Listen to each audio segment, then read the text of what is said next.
नागपूर जिल्ह्यामध्ये पुरेसा पेट्रोल आणि डिझेलचा साठा आहे असं आवाहन जिल्हा प्रशासनाकडून करण्यात येत आहे। पेट्रोल मिळत सुद्धा आहे, परंतु काही पंपांवर मात्र नो स्टॉकचे बोर्ड जे आहे ते या ठिकाणी लागलेले आहे। आपण हे दृश्य या ठिकाणी बघू शकतो।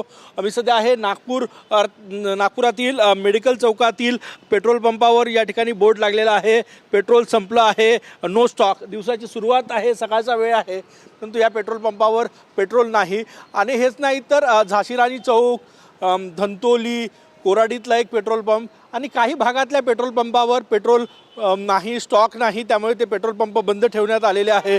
परंतु इतर पेट्रोल पंप मात्र पुरेसा साठा आहे आणि त्या ठिकाणी पेट्रोल मिळत सुद्धा आहे, डिझेल सुद्धा मिळत आहे।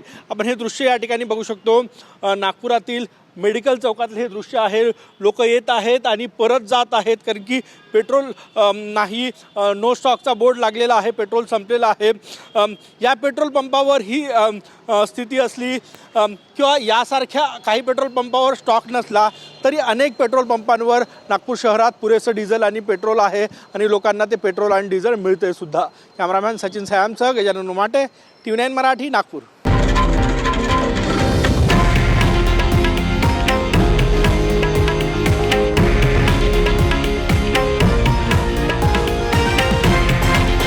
हे आहे देशातील नंबर 1 न्यूज नेटवर्क आणि आपण पाहत आहात TV9 मराठी, एकमेव।